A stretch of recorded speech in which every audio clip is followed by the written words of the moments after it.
Hey guys, what's up? My name is Jason Dunbar. I am the youth and young adult pastor at Woodburn Baptist. This is our Woodburn Students Weekly Devotions. So thank you guys for tuning in and joining us.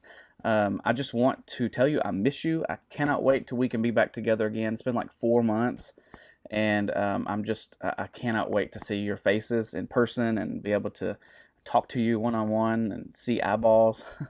But stay tuned. Hopefully, we've got some plans coming, and if things work out, hopefully in the next month, we'll be able to get together. So watch Facebook and YouTube and our Instagram, of course, and stay tuned and stay up on everything that's coming up. But I just wanted to talk to you guys just for a few minutes tonight about something. We live in a crazy world right now, and we probably have some extra time on our hands that we didn't have pre-quarantine.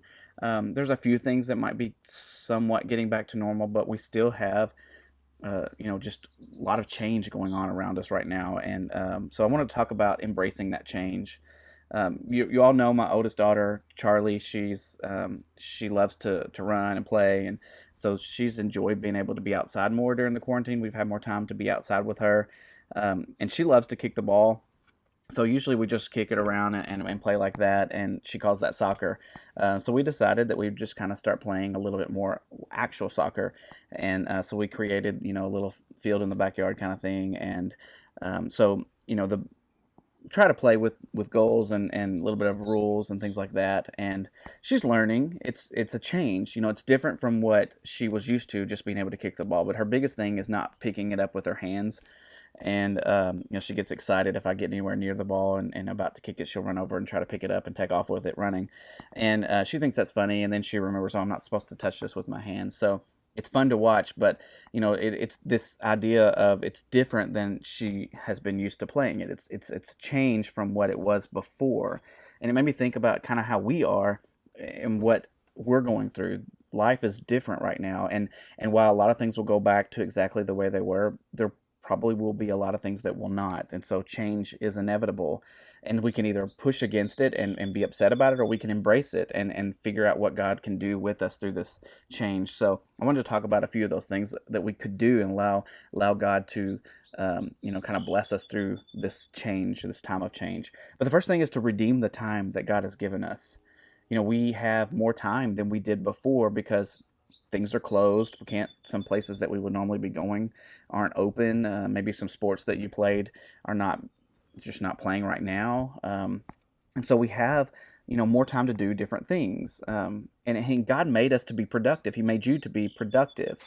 And while our productivity looks different than it may have before, we can still do things that will benefit, especially us spiritually. Ephesians 5:15 through 17 says, "Be careful then how you live, not as unwise, but as wise, making the most of every opportunity, because the days are evil. Therefore, do not be foolish, but understand what the Lord's will is." This passage instructs us to make the most of every day. In other translations, it actually says, "Redeem the time."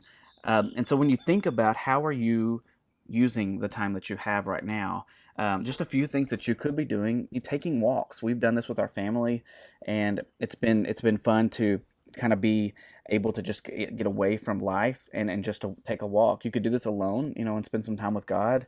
Listen to music if you want to, or just pray and talk with God, or just be in the creation that He has made for us. But just kind of to clear our mind, energize us. You could work out. I know that's not fun for everybody, but it creates endorphins, and it could be fun for you. You could start a prayer journal. Write down your prayer requests, and then when God answers those, you can write that down and just physically see how God is moving in your life. And this is a perfect time to start something like that.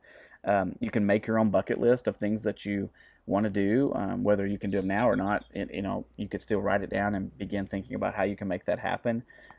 You could start a Bible reading plan. YouVersion, the app YouVersion that we use every Sunday morning, has hundreds and hundreds, probably thousands of Bible reading plans. Some of them are, long, but a lot of them are shorter. You could, a few days a week or just a week long. So start that now to begin that process of retraining your mind to crave scripture every day. And you can actually do that with other people on the app. I'm on there. It's Jason Dunbar 00.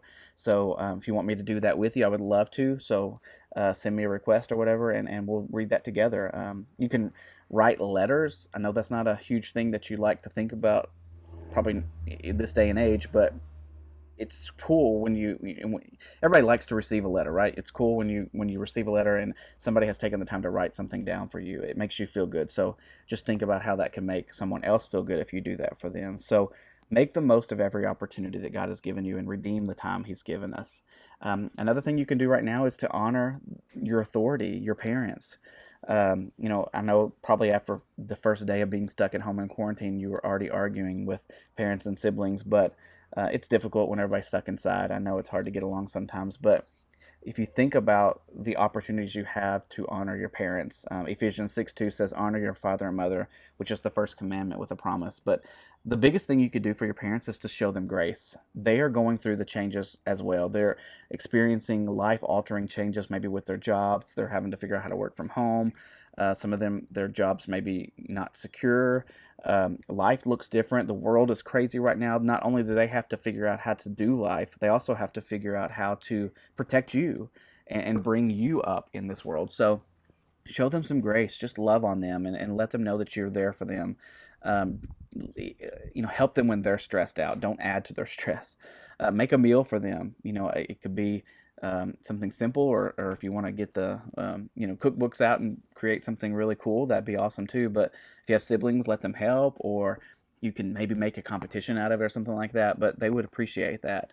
You can play video games with them. Your parents are pretty cool, and they probably could do some of the video games that you guys play, and it probably would create opportunities for you to be able to hang out with them more. So, ask them if they want to play with you.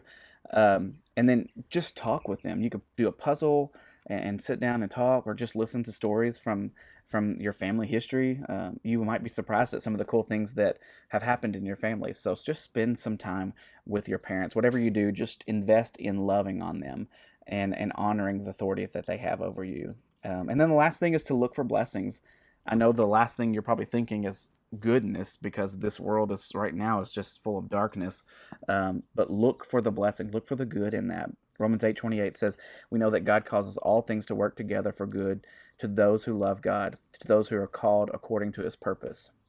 So if God causes all things to work together for good, that means that He's going to use even this darkest of times right now to do good. You can trust Him because He has always proven Himself to be trustworthy.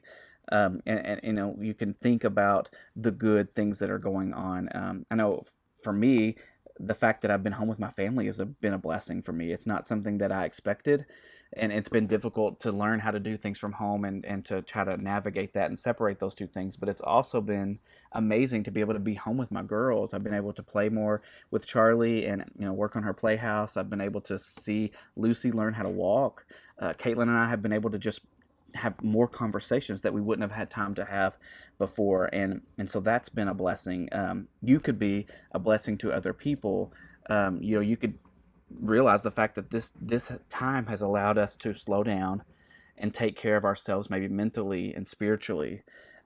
So remember that all of this negative will pass.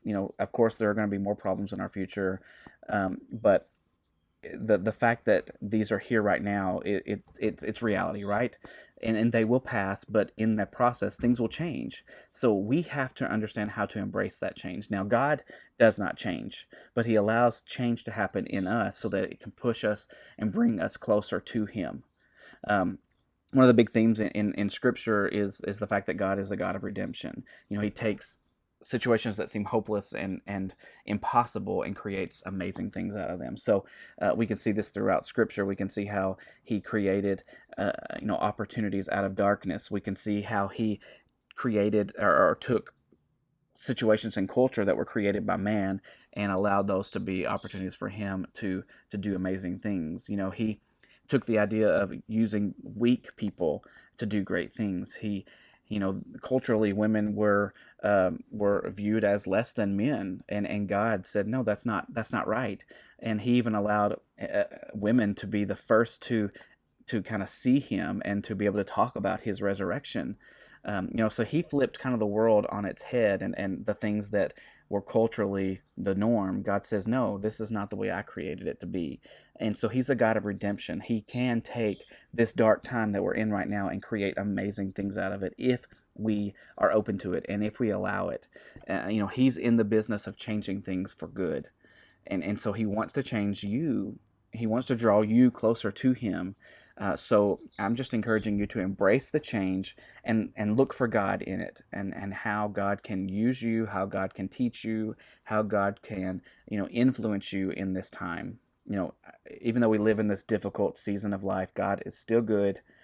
He can be trusted. He's proven over and over again that he is a God that can be trusted. So allow him to grow you in this time. Embrace the time that he's given us.